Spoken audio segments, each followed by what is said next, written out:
estaban predicando el Evangelio, estaban en Jerusalén, hablando por todas partes de Jesucristo, que ya había muerto, ya había resucitado y ya había ascendido a los cielos. Ya los apóstoles estaban comisionados a predicar la palabra de Dios, hacían milagros, hacían señales, y en un momento dado, pues las autoridades les prohíben, les dicen y les amenazan. Vamos a leerlo en este Hechos capítulo 4. Dice: sin embargo, para que no se divulgue más entre el pueblo, amenacémosles para que no hablen de aquí en adelante a hombre alguno en este nombre, en el nombre de Jesús se refieren.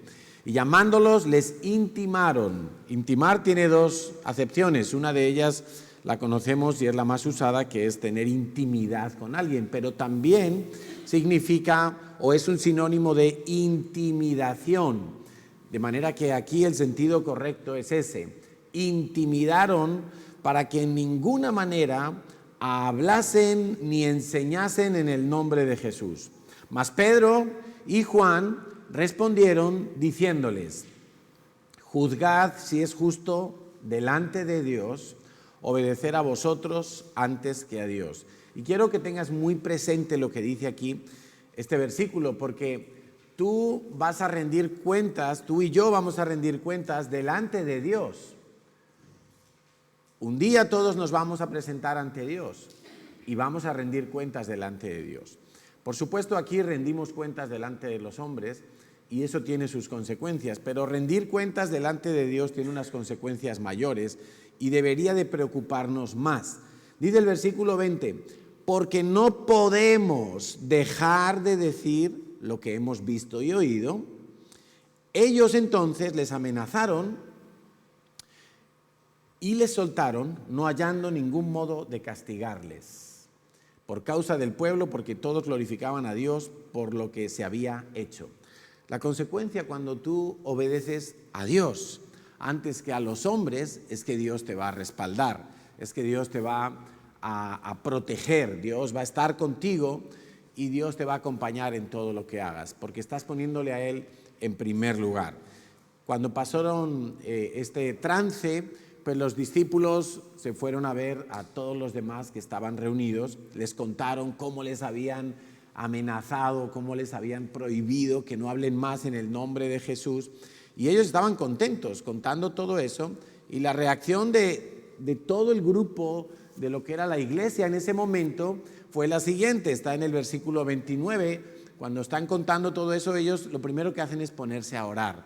Y dicen: y ahora, Señor, mira sus amenazas y concede a tus siervos que con todo denuedo hablen tu palabra, mientras extiendes tu mano para que se hagan sanidades y señales y prodigios mediante el nombre de tu santo Hijo Jesús. Dice que cuando hubieron orado, el lugar en el que estaban congregados tembló y fueron todos llenos del Espíritu Santo y hablaban con denuedo la palabra de Dios. Denuedo es una osadía y una valentía extraordinarias, un descaro extraordinarios. Eso es denuedo. Ellos no pidieron: Señor, bueno, a ver, denuedo, Señor, haznos valientes, haznos intrépidos, atrevidos, arriesgados, danos denuedo. ¿Para qué? Para predicar la palabra de Dios. Y muchas veces hemos tenido denuedo para vivir aventuras en el mundo, para vivir toda clase de insensateces que seguramente todos nosotros hemos hecho y de las cuales ya nos hemos arrepentido. Y a veces para Dios somos muy condicionales y queremos que todas las condiciones sean perfectas, que haga buen clima, que haya buen transporte, que todo esté favorable, que nadie me critique, que nadie me juzgue, que nadie me intimide, y entonces buscaré a Dios y trataré de obedecerle. Pero no es lo que vemos aquí. Los discípulos de Jerusalén, la primera iglesia, no lo tuvo fácil. Tenían la oposición romana, tenían la oposición de las cortes religiosas, tenían la oposición de todas partes. No lo tuvieron fácil, de hecho fueron muy perseguidos. Pero su oración en ese momento fue: Señor, danos denuedo. No fue acobardarse, ni esconderse, ni meterse en sus casas, sino ellos sabían que tenían que cumplir una misión, sabían que tenían que obedecer a Dios por encima de todo y de cualquier circunstancia, y Dios los prosperó, que es de lo que vamos a hablar hoy. El título de la predicación es ¿Estás prosperando? ¿Estás prosperando? Es una pregunta. ¿Y cómo vamos a analizar esta cuestión de si realmente estamos prosperando cada uno de nosotros? Pues lo primero que quiero explicarte es que hay una falsa prosperidad, hay una falsa y aparente prosperidad, pero que no es la prosperidad que Dios ha prometido para nosotros. Dios ha prometido para sus hijos prosperidad, pero no es la prosperidad que el mundo nos vende y que ese mundo ha conseguido infiltrar en muchas de las doctrinas de la iglesia, y se está predicando una prosperidad que no es la prosperidad de Dios. Hasta el punto que se cumple lo que dice la palabra de Dios, que en los últimos tiempos la gente se amontonará a escuchar la palabra de Dios, pero conforme a las concupiscencias de los que predican la palabra de Dios. De manera que si yo soy un codicioso, pues mi predicación te va a estimular a ti a la codicia. Si yo soy un adúltero, mi predicación te va a estimular a ti al adulterio. Si yo soy un homosexual, mi predicación te va a estimular a ti al homosexualismo. Y así vemos cantidad de corrientes que de una u otra manera han empezado a fluir vamos a decir, en la iglesia del Señor, y que nosotros tenemos que combatir con la verdad. Y solamente con la verdad. Entonces vemos que hay una falsa doctrina de la prosperidad. Habréis oído, y seguramente muchos habrán oído incluso y visto predicaciones donde se habla tanto de ese tipo de prosperidad, que la persona que no es millonaria o rica o que tiene dinero de sobra, pues prácticamente se le hace creer que es un mal cristiano, que no tiene fe en absoluto y que no tiene nada de Dios. Y eso ha puesto mal a mucha gente, porque lo que ha hecho es despertar una ansia por lograr esa falsa prosperidad basada solamente en dinero, y no es la prosperidad de Dios, no es la verdadera prosperidad de Dios. Cuando hablamos de prosperidad, muchos en su cerebro, en su corazón, traducen automáticamente riqueza. Y pareciera ser que prosperidad es sinónimo o es lo que va a traer la riqueza, y que si no hay riqueza, no hay prosperidad. Y riqueza, cuando hablamos en términos naturales, riqueza nos transporta a un mundo de lujo, de comodidades, de mucho dinero, de muchas cosas materiales. De la misma manera que en el mundo natural, al hablar de pobreza, pensamos en un mendigo, en alguien que vive debajo de un puente, en una chabola mal hecha, o pensamos quizá en niños sucios, desnutridos, y eso es lo que nos quiere hacer ver el mundo natural, que significa pobreza, y no es del todo correcto. ¿Qué nos ocurre? Que nosotros vivimos una dualidad, y eso lo vamos a tener hasta que el Señor Jesucristo vuelva de nuevo. Nosotros vivimos en un mundo material, en un mundo caído, separado de Dios, en un mundo donde lo material es lo único que cuenta, lo que puedo ver, lo que puedo tocar, lo que puedo contar y contabilizar. Eso es lo único que cuenta. Pero al mismo tiempo está en nosotros la verdad de Dios. Y esas dos realidades conviven y luchan por ocupar el primer lugar. ¿En qué se basa tu vida? ¿En la verdad de Dios o en la naturalidad de lo que cotidianamente ves, tocas, oyes y palpas con tu vida? Lo cierto es que cuando nacemos de nuevo, nacemos espiritualmente, nuestros ojos son abiertos a una verdad espiritual, pero somos bebés, todavía somos bebés. Esa verdad espiritual no la podemos digerir por completo, tenemos que ir madurando, tenemos que ir creciendo, y es un trabajo que lleva mucho tiempo, requiere constancia. El Señor Jesús le dijo varias veces a sus discípulos: todavía no entendéis, sois duros de corazón. Y eso es lo que nos ocurre a nosotros muchas veces. Dios nos está hablando, pero nosotros en la dureza de nuestro corazón no estamos entendiendo lo que Dios nos quiere decir. Estamos bajando las cosas a un nivel natural. Por ejemplo, y te quiero poner un ejemplo familiar. Tú le dices a tu hijo: oye, mira, es que te has portado mal, entonces tienes que pedir perdón. Y el niño dice: esto es muy fácil, perdóname. Ya está.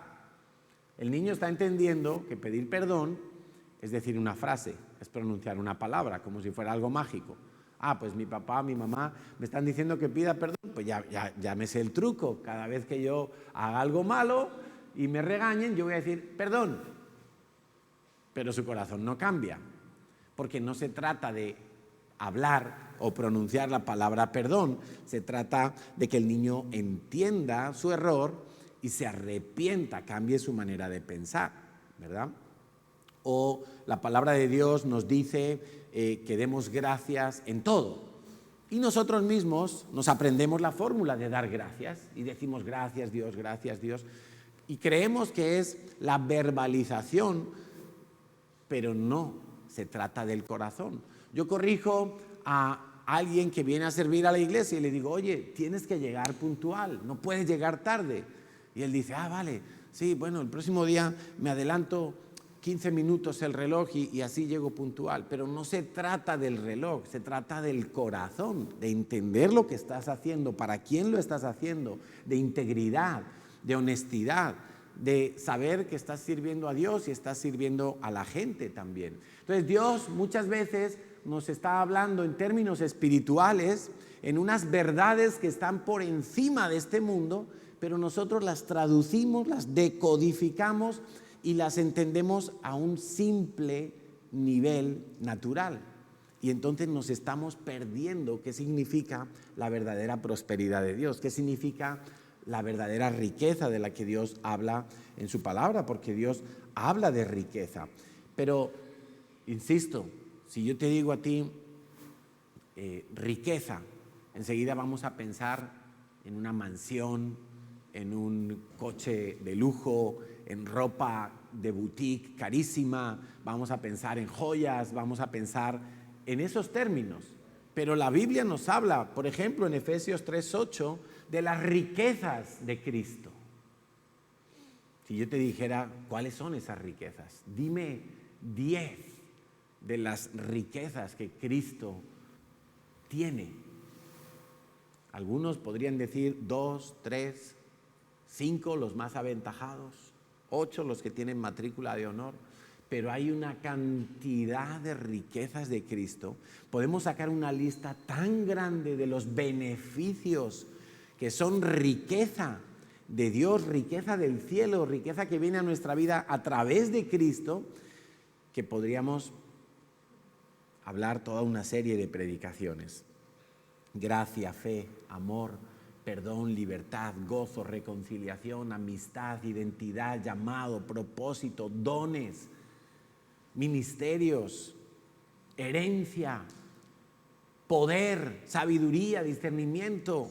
No sé cuántas riquezas de Cristo hay para todos los hijos de Dios, pero muchas veces no somos capaces de verlas. Primera de Timoteo 6:18 dice que seamos ricos en buenas obras, pero justo unos versículos antes nos habla del peligro de amar las riquezas, de amar el dinero, en el versículo 10. Fíjate qué contraste. Te está hablando del amor al dinero que debilita tu fe, que te llena de dolores, que te desvía de Dios, y a continuación te habla de ser ricos en buenas obras. Pero ¿cómo nos cuesta ser ricos en buenas obras? Queremos que sean otros los que hagan las buenas obras. También Santiago 2:5 nos habla de ser ricos en fe. Ricos en fe. No pobres en fe, ricos en fe. Tener una gran fe, acumular fe, entrenar la fe, poner a trabajar la fe. Tener una fe real, una fe productiva, ¿sí? Entonces, creo que muchas veces la riqueza espiritual, el mundo, por supuesto, ha devaluado la riqueza espiritual, le ha menguado valor a la riqueza espiritual. Lo triste es que nosotros, los cristianos, también lo hagamos. El Señor Jesucristo dijo en el Monte de las Bienaventuranzas, allá por Mateo capítulo 5, bienaventurados los pobres de espíritu. Pero la mayoría de la gente cree que Jesucristo dijo bienaventurados los pobres, porque de ellos es el reino de los cielos. Porque todo lo tratamos de llevar a lo fácil, a nuestra carne, a un entendimiento natural de las cosas. Pero Jesús dijo bienaventurados los pobres de espíritu, no dijo los pobres a secas. Jesús se estaba refiriendo a otro tipo de pobreza. El pobre de espíritu es el que sabe humildemente que necesita ayuda. Es alguien que sabe que solo no puede salir del hoyo. El pobre a secas, pues evidentemente es alguien que no tiene para comer, que no tiene para sus necesidades básicas o que lo tiene muy limitado. Entonces realmente podemos entender que el valor de todas las cosas en esta vida se lo das tú. Tú eres el que pone precio, el que pone rango, jerarquía y valor a todas las cosas de esta vida. Tú eres el que decide, por ejemplo, hay gente que se gasta millones de euros en comprar un cuadro, una obra de arte. Hay gente que gasta mucho dinero en ropa, en tecnología, en coches. Hay gente que gasta mucho dinero en su hobby favorito. Y hay gente que invierte mucho en la obra de Dios. Tú decides a qué le vas a dar más valor, qué es lo más valioso para tu vida. Entonces, a través de esta predicación vamos a tratar de entender qué significa, con la gracia de Dios, la prosperidad de Dios. Vamos a desmontar algunas mentiras, vamos a deconstruir el mundo que se ha montado alrededor de nosotros y vamos a construir una nueva mentalidad de acuerdo a la palabra de Dios. Y para eso quiero explicarte en primer lugar que hay varias palabras que en el Antiguo Testamento se traducen como prosperidad. Tú vas a encontrar la palabra prosperidad infinidad de veces en el Antiguo Testamento. Prosperidad, prosperó, prosperarás, todos los derivados. Y muchísimas veces, pero no siempre se utiliza la misma palabra original en hebreo para ese término prosperidad. Yo he encontrado varios y como son en hebreo y son un poquito difíciles de pronunciar, pues para los que quieren tomar notas, aquí mi secretaria Carlota va a ir poniendo todos los términos. El primero es tzalach. Tzalach. A ver, esto lo tenemos, ¿no? Sí, ahí se ve muy bien. Tzalach. Habéis visto que es que Carlota sabe hebreo. No se lo ha dicho a nadie, pero ella ha estado estudiando hebreo y por eso lo puede poner aquí. Significa empujar hacia adelante, acometer, bueno, éxito, lograr, pasar. La segunda acepción es rakyab, ampliar, aumentar, ensanchar, espaciar. Son parecidas, pero tienen sus matices. Y vamos a ver que en verdad la prosperidad de Dios engloba todo esto junto. Top significa cosas buenas, bienes, abundancia, acertado, alegría, beneficio, benevolencia, benigno, bienestar, bondad, éxito, favor, feliz, fértil, gozoso, placer, rebosar, tesoro. Fíjate qué cantidad de matices tan impresionantes en una sola palabra. El hebreo es un idioma muy rico. Sakal significa inteligente, advertir, comprender, considerar, cuerdo, entendido, pensar, prudente, sabiduría. Por ahí encontramos entonces este matiz relacionado con el entendimiento de lo que Dios está diciendo. Qué gran privilegio.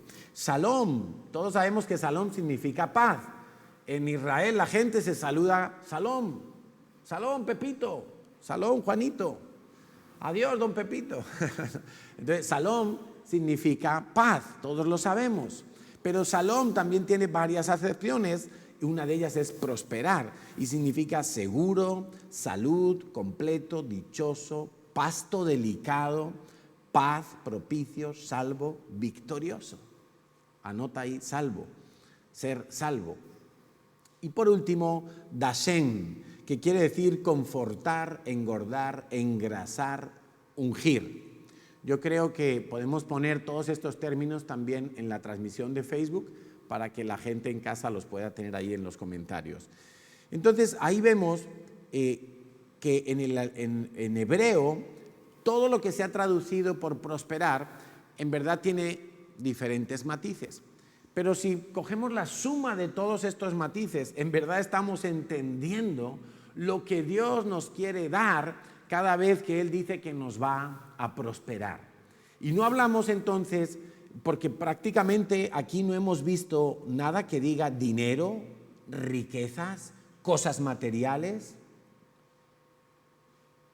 Estamos tratando de entender y he clamado al Señor para que todos los que escuchen hoy este tema puedan, por el Espíritu de Dios, entender que Dios nos está hablando en otro nivel, o si quieres, en otra profundidad distinta. No pensemos en términos económicos, no pensemos simplemente en términos financieros. Esa es la esencia de este mundo, pero la esencia de Dios es prosperidad. No es simplemente finanzas, no es simplemente economía. Ya en el Nuevo Testamento, la única palabra que se utiliza para traducir prosperidad es eudoo, que significa ayudar en el camino.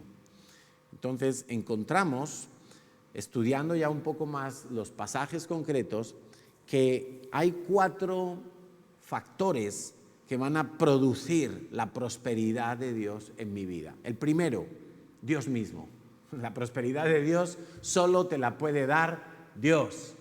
No viene de ninguna otra parte, no viene de tus contactos con amigos ricos, no viene de la tarjeta de crédito, no viene de un préstamo ni de una herencia de tu abuelita, no viene de nada de eso, viene de Dios mismo. Dice 3 de Juan 1, 2 al 4. Acuérdate que en el Nuevo Testamento la palabra prosperidad es ayudar en el camino. Eso te tiene que hacer una idea de que tú vas por un camino, puedes poner allí tu matrimonio, puedes poner allí tu carrera profesional, puedes poner allí el llamado que Dios te ha hecho, la crianza de tus hijos, tu hogar. Tú vas por un camino y Dios dice, prosperar en ese camino, yo te voy a ayudar en el camino. Lo que tienes que hacer, los peligros que vas a encontrar, los desvíos que te vas a encontrar, toda la circunstancia que rodea ese camino, yo te voy a ayudar. Que necesitas un paraguas porque llueve, Dios va a proveer un paraguas. Que necesitas un árbol para sombra porque de repente el sol es demasiado fuerte, Dios va a poner la provisión.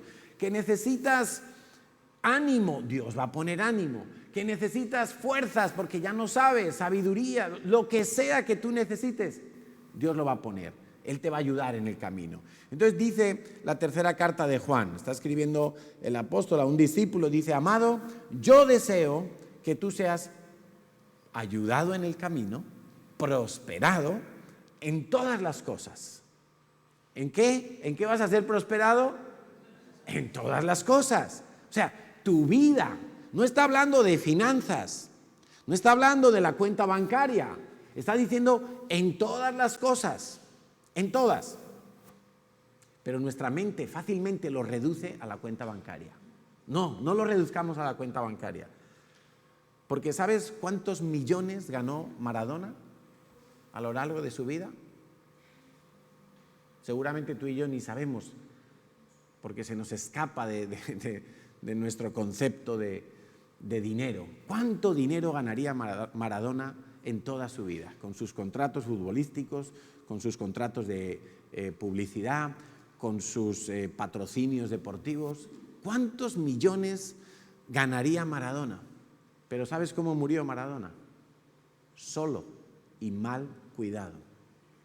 Su riqueza material no fue prosperidad. Seguramente habrá sido el hombre más talentoso para el fútbol, pero no prosperó a la manera de Dios. ¿Qué podría haber logrado un tipo como Maradona si hubiera sido Dios el que le hubiera levantado y no él mismo? Pues la diferencia hubiera sido abismal. Entre otras cosas, no habría gente adorando a Maradona, sino adorando a Dios, a causa de lo que se veía en la vida de este hombre. Dice: amado, yo deseo que seas prosperado en todas las cosas y que tengas salud, así como prospera tu alma. Era algo evidente en este discípulo, creo que era Gallo, ¿no? Era algo evidente que él estaba prosperando en su alma. O sea, era un hombre que tenía paz, era un hombre que no vivía en depresión, era un hombre que estaba tranquilo, estaba confiado en el Señor, tenía prosperidad en su alma, era sabio, era entendido en las cosas de Dios. Y lo que le dice su líder es: además de eso, yo quiero que seas prosperado en todos los órdenes de tu vida. Le dice: pues mucho me regocijé cuando vinieron los hermanos y dieron testimonio de tu verdad, de cómo andas en la verdad. Ve tomando nota, porque estas son cosas que son requisitos para que Dios pueda producir la prosperidad en tu vida. La produce Dios. Dice: no tengo mayor gozo que este, el oír que mis hijos, que mis discípulos andan en la verdad. O sea, además de prosperar el alma, Juan quería que este discípulo prosperara en su espíritu, prosperara en su cuerpo, prosperara en todo absolutamente. Y que tuviera una mezcla o una suma, mejor dicho, de todos esos términos que hemos visto antes que significa la palabra prosperidad. Abundancia, gozo, éxito, ensanchar, entendimiento. O sea, qué cosa tan extraordinaria. La palabra prosperidad es un sinónimo de bendición. La palabra prosperidad es algo que tú y yo deberíamos de tener o de disfrutar más bien si somos capaces de aplicar lo que estamos viendo hoy en día. Entonces, ¿qué produce o quién produce la prosperidad? En primer lugar, Dios. En segundo lugar, la palabra de Dios. Dice Isaías 55, 10 y 11. Porque como desciende de los cielos la lluvia y la nieve, imagínate esa escena, y no vuelve allá a los cielos, sino que riega la tierra y la hace germinar y producir y da semilla al que siembra y pan al que come, así será mi palabra que sale de mi boca. Está hablando Dios a través del profeta Isaías. Así será mi palabra que sale de mi boca, no volverá a mí vacía, sino que hará lo que yo quiero y será prosperada en aquello para que la envié. Toda palabra que sale de la boca de Dios lleva en sí misma una semilla que va a prosperar. Ese es el concepto. Cuando tú plantas una semillita de la sandía ahí en un tiesto y la entierras y esperas y la riegas y la pones al sol, un día va a brotar, un día va a crecer, un día, si tú la cuidas y la pones en las condiciones adecuadas, va a producir sandías. La semilla prosperó. Eso es la palabra de Dios. La palabra de Dios dice que no vuelve a mí vacía, dice Dios. Él la pronuncia y esa palabra va a tener un resultado. Si Dios ha pronunciado palabra de salvación, Dios va a salvar. Si Dios ha hablado palabra de sanidad, Dios va a sanar. Si Dios ha hablado palabra para derrotar un enemigo, ese enemigo no tiene nada que hacer. Allí donde se esconda va a ser derrotado, o allí donde se enfrente a Dios va a ser derrotado. Esa es la prosperidad que produce la palabra que Dios envía. Ahora bien, no es automático. Si Dios envía una palabra de salvación, Dios no salva a toda la humanidad automáticamente. Es necesario creer y obedecer la palabra de Dios. Entonces esa palabra será prosperada en tu vida. Depende entonces de que Dios hable la palabra, pero la palabra de Dios ya está hablada, ya está dicha, ya está lanzada, pronunciada, declarada, purificada 7 veces antes de salir de su boca, pero yo la tengo que creer y la tengo que obedecer. Lucas 6:38 es un ejemplo. Dice, dad y se os dará. Es una palabra de Dios. Dad y se os dará. Entonces, cuando tú das, Dios va a hacer que esa palabra prospere en tu vida y Él te va a dar. Dice Santiago 5:16, confesaos vuestras ofensas unos a otros y orad unos por otros para que seáis sanados. Bueno, la oración eficaz del justo puede mucho. Dios ha dicho que cuando tú confiesas, cuando tú pides ayuda con un pecado, cuando tú manifiestas tu necesidad, pues Dios viene y vas a ser sanado en ese área. Vas a tener victoria en ese área. Pero tú necesitas creer y obedecer a lo que Dios ya ha dicho para que eso se haga efectivo en tu vida. ¿Quién produce prosperidad? Punto 1, la produce Dios. Punto 2, la produce la palabra de Dios.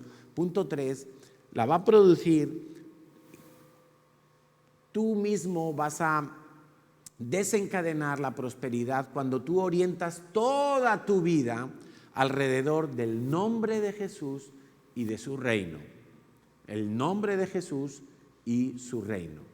Fíjate que la inquietud de los discípulos de Jesús es, Señor, ¿cuándo establecerás tu reino? ¿Cuándo establecerás tu reino?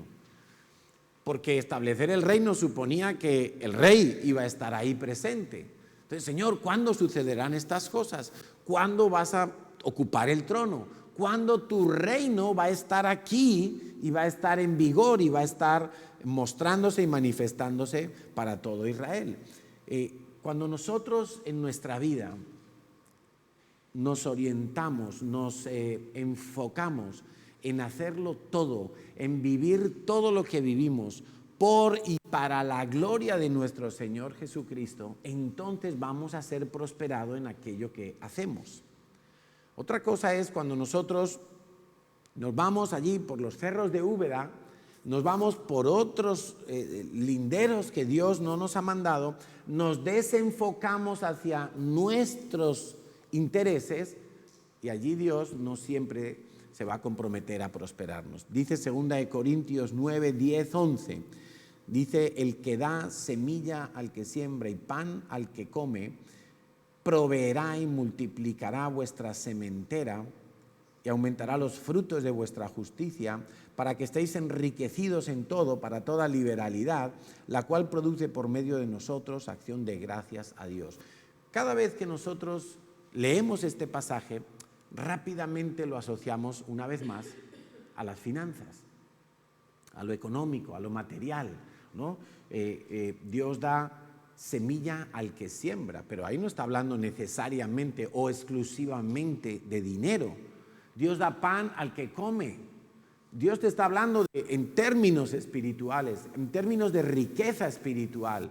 Si tú siembras amor, palabra de Dios, si tú siembras en el buen terreno del reino de los cielos, si tú comes el pan del cielo, pues Dios te va a volver a dar más y más simiente, va a llenar tu sementera, va a aumentar tus frutos de justicia. ¿Para qué? Para que estés enriquecido, podríamos poner ahí entre paréntesis, en todo, no solo en lo económico, en todo, espiritualmente también, para toda liberalidad. Es decir, si lo tradujéramos solo en términos económicos, estaríamos pensando que Dios me va a dar mucho dinero para que yo tenga todo lo que quiera y además pueda dar algo para la obra de Dios o para los pobres o para las ONGs. Pero si lo entendemos como enriquecidos en todo, para toda liberalidad, también puedes entender que si tú tienes un don, Dios te va a enriquecer en ese don para que tú ministres con toda liberalidad a muchos. Si Dios te da sabiduría, pues para que tú des consejo a muchos. Si Dios te da el don de enseñar, para que tú te sientes a explicarle la palabra de Dios a muchos. Si Dios te da el don de sanidades, pues para que enriquecido en ese don, tú ministres a muchos enfermos. Si Dios te da el don de la liberación, el don del discernimiento, pues en lo que Dios te enriquezca para que tú tengas mucho y puedas dar con toda liberalidad. Dar con toda liberalidad es como, no me preocupa dar porque sé que nunca se va a agotar, porque la fuente es Dios, porque la provisión de bendición, de gracia, de ayuda, de abundancia, de multiplicación, está abierto el grifo, está abierto, no se va a cerrar. Entonces no me preocupa dar, no me preocupa bendecir a cuantos más mejor. No me puedo cansar de dar en ningún momento. Entonces eso nos lleva a dejar de vivir para nosotros mismos. Me tengo que organizar, me tengo que estructurar mi vida enfocándola en el Señor Jesús y en su reino. Es que si tú lees el libro de los Hechos de los Apóstoles, te vas a dar cuenta que no vivían para otra cosa. Llegaron al punto, como ellos estaban totalmente convencidos que el Señor Jesús volvía pronto, dijeron, ¿qué hacemos? Pues mira, yo tengo propiedades, ¿para qué quiero yo ya propiedades? Las voy a vender y traigo el dinero para que nadie tenga ninguna necesidad sin cubrir en la iglesia. Llegaron a ese punto. Ahora, ¿se equivocaron ellos? No, no se equivocaron. La iglesia se disparó y se multiplicó enormemente. Eso es enfocarse en lo que Cristo quiere y en su reino. ¿Estoy viviendo yo para el reino de Dios? Buscad, Mateo 6:33, primeramente el reino de los cielos y su justicia. Buscad primeramente, no es exclusivamente, primeramente el reino de los cielos y su justicia. Cuarto aspecto que me abre las puertas de la prosperidad es la gracia de Dios.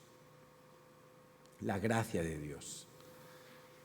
Ese ingrediente tan desconocido para muchos. Efesios 2, del 4 al 7, nos dice lo siguiente. Pero Dios, que es rico en misericordia por su gran amor con que nos amó, aún estando nosotros muertos en pecados, nos dio vida juntamente con Cristo, por gracia sois salvos. Y juntamente con Él nos resucitó y asimismo nos hizo sentar en los lugares celestiales con Cristo Jesús para mostrar en los siglos venideros las abundantes riquezas de su gracia, en su bondad para con nosotros en Cristo Jesús. Si hay un ejemplo perfecto de lo que significa prosperar, es la salvación. La salvación aplicada a una persona, alguien que estaba muerto, como tú y yo, en nuestros pecados y que por la pura gracia de Dios derramada en nuestras vidas, somos salvos, somos regenerados, somos transportados a una dimensión nueva, donde Dios nos da vida, donde el Señor nos da todo lo que necesitamos, pero sobre todo la salvación. Tú y yo íbamos directos al infierno, es decir, la no prosperidad. Tú y yo íbamos en un camino que podría ser más brillante o menos brillante, más recto o más sinuoso, pero íbamos todos a no prosperar, a perecer, porque todo éxito que tú lograras o logres en esta vida, si tú finalmente no eres salvo, eso no sirve para nada.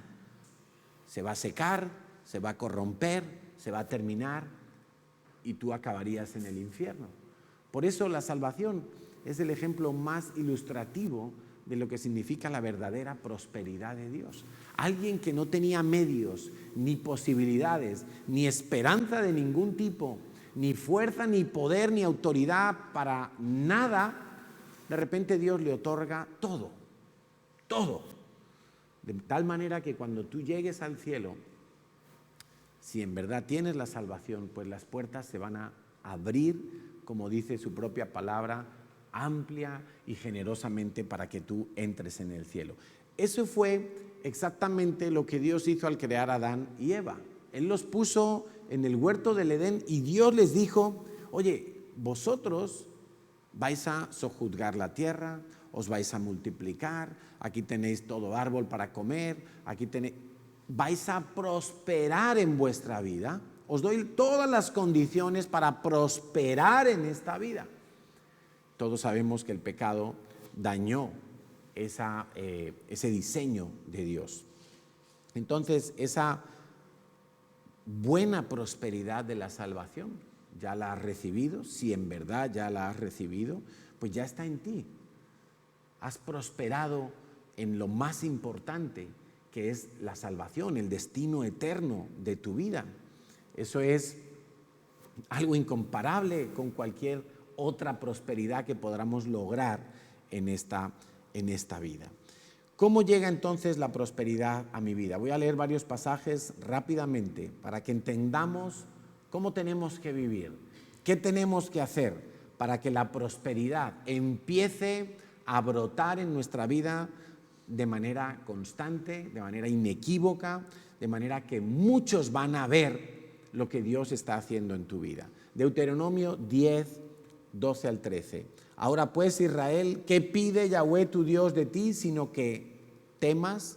A mí me gusta mucho cuando leo la Biblia subrayar los verbos, porque los verbos o me están diciendo lo que Dios tiene que hacer o lo que yo tengo que hacer.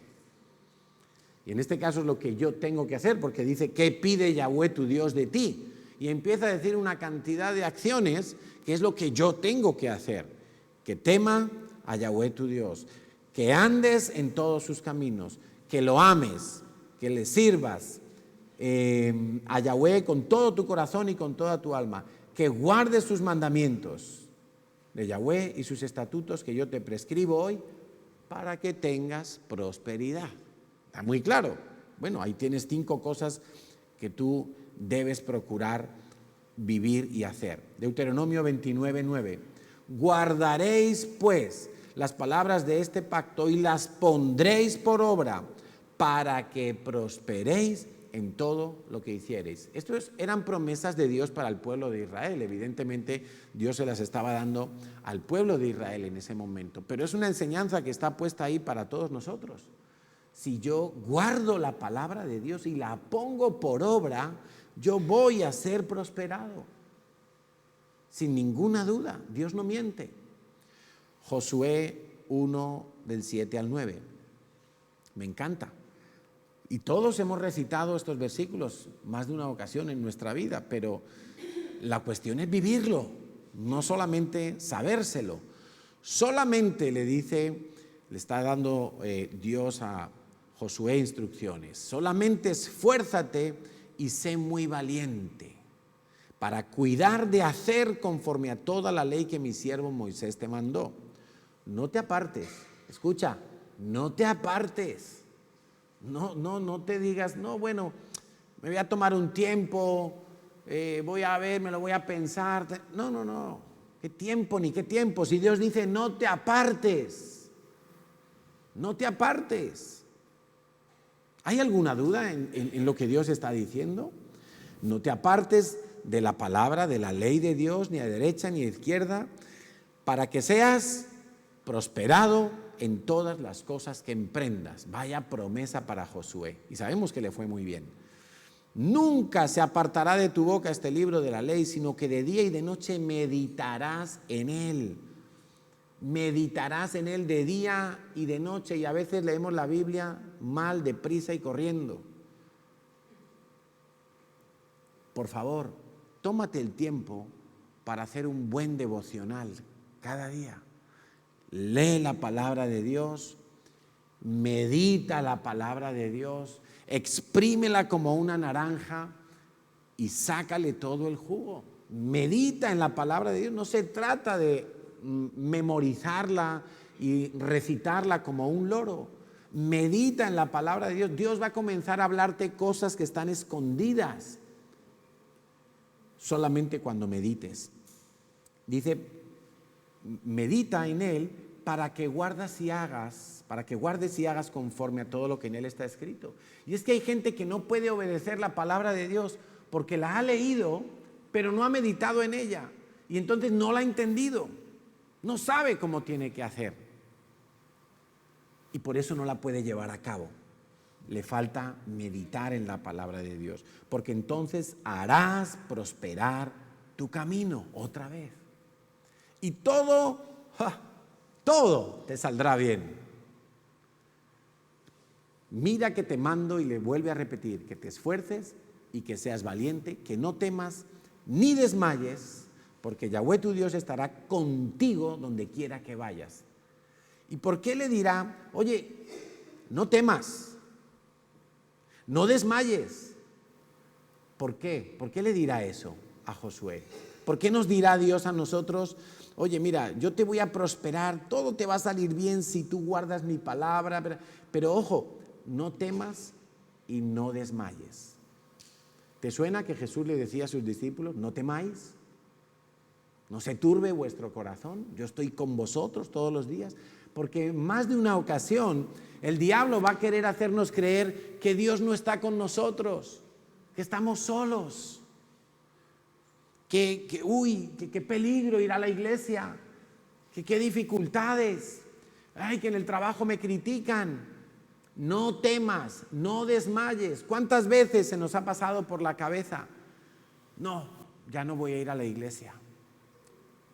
Ya no voy a seguir sirviendo en tal ministerio. Es que no puedo con los discípulos. Es que no, hacer el curso de sanidad se me ha revuelto toda la vida y entonces ya no voy a seguir. No temas, no desmayes, aunque te den ganas. Dios no le dijo a Josué, mira, vas a caminar como flotando en las nubes. Vas a caminar que vamos, es que no vas a tener nunca ningún enemigo que te tosa en la nuca, no vas a tener que enfrentar ningún peligro. Dios no le dijo nada de todo eso.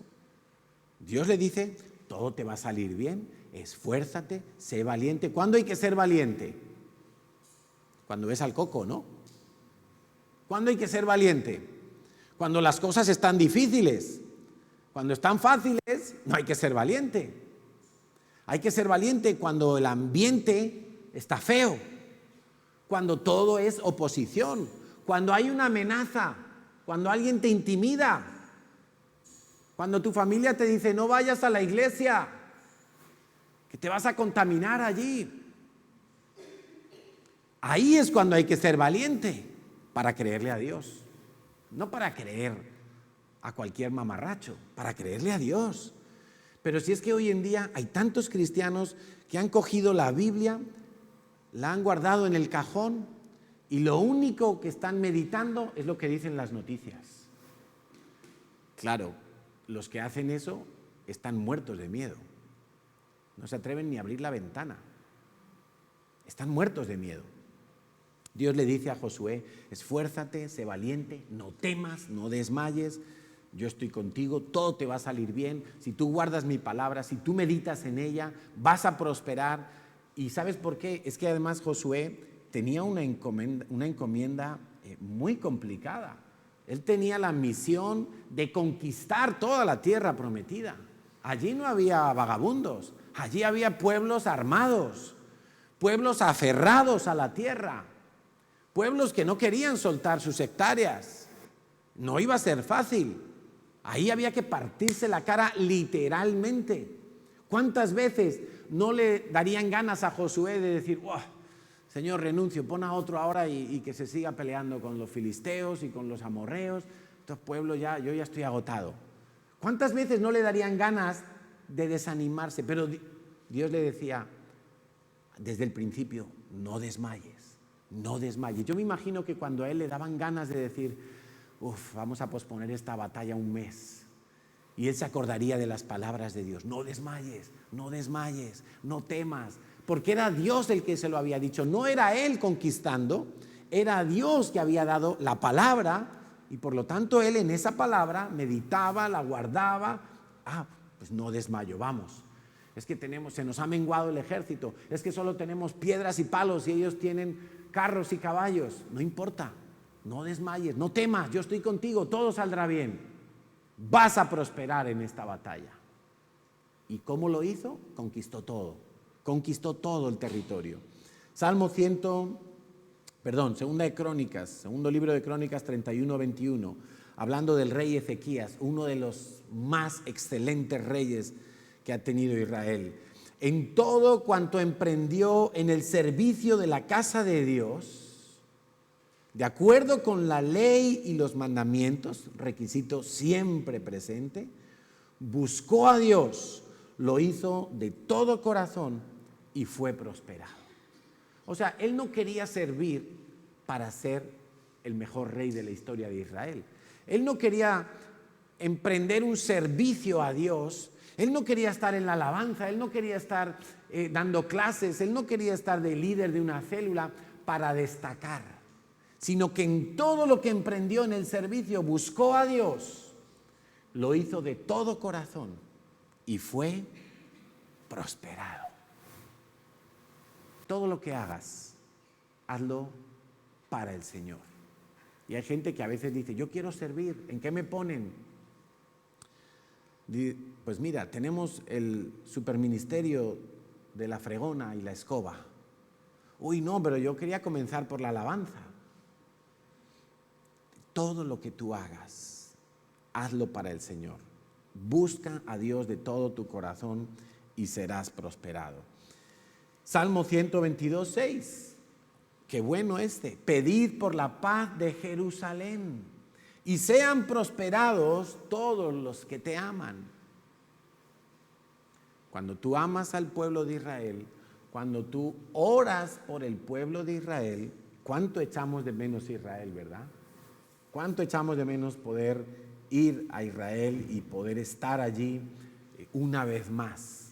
Pues cuando tú oras por la paz de Jerusalén, cuando tú no te olvidas de Jerusalén, cuando tú clamas por aquel pueblo para que conozcan a Dios, para que conozcan a Jesús el Mesías, dice que Dios te va a prosperar a ti.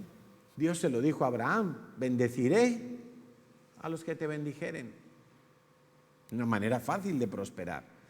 Pero claro, tiene que ser de corazón, tiene que ser genuino. Proverbios 11:25, el alma generosa será prosperada. Escucha, no está hablando del bolsillo generoso. No está hablando de un rico que viene y de repente da una cantidad grande para una obra misionera o para una ONG o para un acto benéfico. Está hablando del alma generosa. No lo traduzcamos solamente a términos económicos, por favor, no caigamos en esa trampa, porque entonces se nos va a despertar la codicia.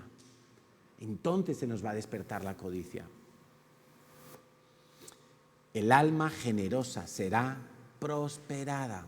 Proverbios 13:4. El alma del perezoso, lo contrario, desea y nada alcanza, mas el alma de los diligentes será prosperada. Vas a tener que trabajar, vas a tener que cumplir con tus compromisos, vas a tener que esforzarte, ser valiente. Algunos dicen, no, es que llevo muchos años en mi trabajo, ya estoy aburrido. Ahora, ¿tú has procurado mejorar en tu trabajo? ¿Hacer algún curso? ¿Hacer algo que te permita ir más allá? ¿O solamente quieres por la vía fácil? Los diligentes serán prosperados. El diligente es el que madruga, el diligente es el que la pereza no asoma en su vida para nada, y si asoma le da una patada y la tira por la ventana.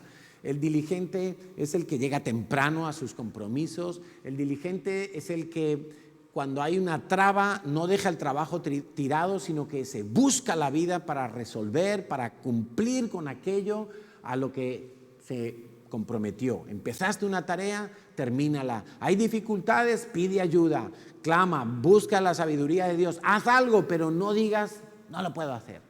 Porque así es el perezoso. El perezoso está deseando que aparezca una excusa para decir, no lo hago. Ay, sí, me comprometí en ir y barrer la iglesia. Me comprometí en ir y hacerte un favor allí en tu casa para arreglarte aquel enchufe que no te funciona. Pero es que está lloviendo y me mojo. Ya no voy. Perezoso. El perezoso nunca puede hacer nada. El que encubre, Proverbios 28:13, sus pecados no prosperará. El que encubre sus pecados no prosperará, mas el que los confiesa y se aparta alcanzará misericordia. O sea que tenemos una clara dirección de Dios en este sentido. Si tú vives una doble vida cristiana, no vas a prosperar.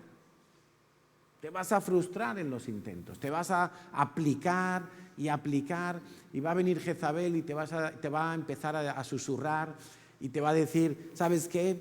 Tienes que esforzarte más, tienes que ser mejor líder, mejor esposo, mejor en tu trabajo, tienes que desempeñarte, y más te vas a desempeñar y menos vas a prosperar. Quizá te suban el sueldo, pero no vas a prosperar. ¿Estamos entendiendo? El que encubre sus pecados no prosperará. Es que es palabra de Dios. Es que no podemos ir en contra de la verdad de Dios. La verdad de Dios es una puerta. O te chocas con ella o pasas a través de ella por la fe. Mas el que los confiesa, el que confiesa sus pecados y se aparta, alcanzará misericordia. Solo para terminar, te animo a que estudies la vida de Esdras, de Nehemías, de Daniel, de José en Egipto. Te vas a dar cuenta, por ejemplo, que todos esos personajes, las parteras egipcias que desobedecieron al gobierno y fueron prosperadas, dice la Biblia. José fue prosperado en medio de un ambiente horrible. Daniel fue prosperado cuando no obedeció al gobierno. Y lo quiero decir en esos términos porque lo que hoy llamamos gobierno en aquel tiempo era un rey, era un faraón, era un gobernante. A veces está bien desobedecer al gobierno y no quiero usar este púlpito para hacer una proclamación anarquista, no, ni mucho menos. Es que el punto no es desobedecer al gobierno, el punto es obedecer a Dios con las consecuencias que tenga. Todos estos, Esdras, Nehemías, Daniel, José, las parteras de Egipto, Rahab, ¿cuánta gente en la palabra de Dios? Los apóstoles, lo acabamos de leer al principio. Es necesario obedecer a Dios antes que a los hombres. ¿Cómo me vas a prohibir predicar? ¿Cómo me vas a prohibir congregarme? ¿Cómo me vas a prohibir? Todos ellos obedecieron a Dios y fueron prosperados en todo lo que hicieron para Dios. En todo lo que hicieron para Dios. ¿Qué prefieres? ¿Riqueza o prosperidad? La respuesta a esa pregunta indica dónde está tu corazón, si en lo natural o en lo espiritual, en lo terrenal o en lo eterno. Vamos a orar para darle gracias a Dios. Padre, en esta mañana queremos pedirte, Señor, que sigas trabajando en nosotros para taladrar toda la dureza de nuestro corazón, para dinamitar la roca que hay en nuestro corazón, Señor, y que tú nos puedas dar un corazón sensible, un corazón atento a tu voz, un corazón como aquel de Josué, que sabemos por el fruto que dio su vida, que tú lo prosperaste en todo. Sabemos que Él meditó en tu palabra, que Él consideró tu palabra como algo valioso, más que las estrategias de guerra, más que la experiencia, más que la opinión de muchos. Él le dio todo el valor a tu palabra, todo el valor a tu reino, todo el valor a tu instrucción, Señor. Y en ello se desempeñó con tu gracia, con tu favor, y tú lo prosperaste. Señor, yo deseo que todos los que están hoy escuchando sean prosperados en todas las cosas, que prosperen en su alma, que prosperen en su corazón, sus emociones, en su mente, Señor, para que ya no haya en la mente dualidad, bipolaridad, depresiones, angustias, miedos, estrés, aflicciones. Yo deseo, Señor, que sean prosperados en su espíritu, para que su espíritu tenga una comunión estrecha, Señor, contigo. Conozcan tus riquezas, conozcan tus tesoros, sean enriquecidos con todas las riquezas de Cristo, para que con toda liberalidad ellos puedan expandir tu reino, dar a conocer las buenas nuevas, mostrar a Jesús en sus vidas. Señor, eso es lo que yo deseo y eso es lo que yo te pido en esta mañana, para cada uno de los que están aquí, para cada uno de los que están conectados en este momento, escuchando esta predicación de tu palabra. Señor, tú dices que la palabra tuya no volverá a ti vacía.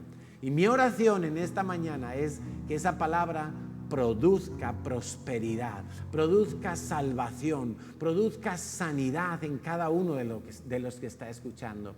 Señor, que los que están en ruina económica puedan comenzar a despegar financieramente, pero que nunca se despeguen de ti. Que los que están enfermos sean sanados, que los que están atados a un pecado sean hoy liberados en el nombre de Jesús.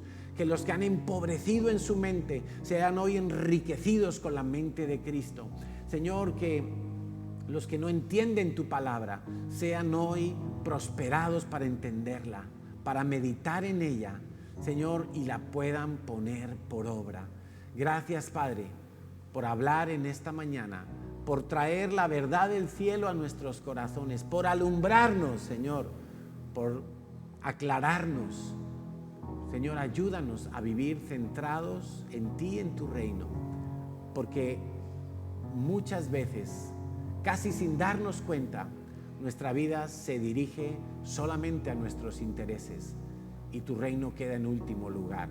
Señor, que no sea así en nosotros, que no sea así en esta iglesia, sino que tú seas siempre el primero y tu reino lo primero que busquemos con su justicia.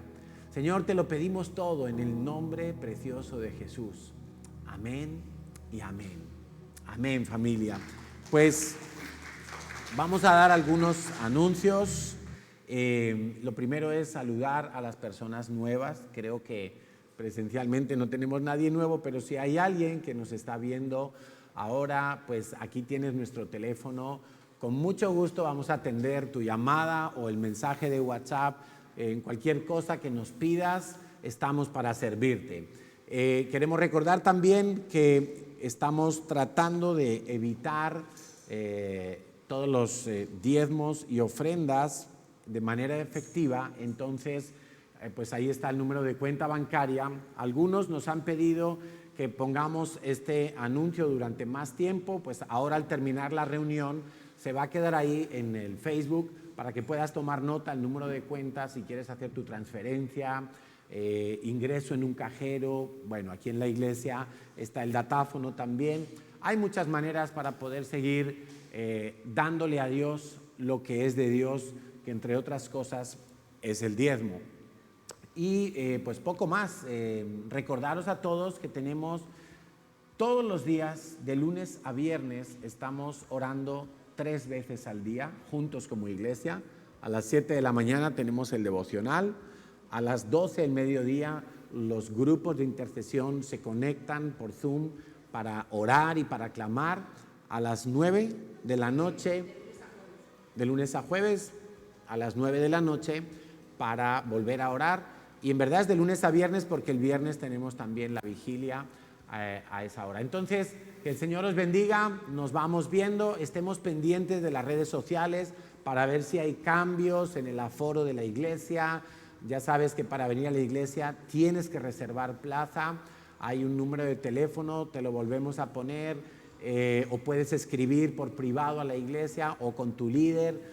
De cualquier manera queremos verte aquí en la medida de lo posible. Que Dios te bendiga.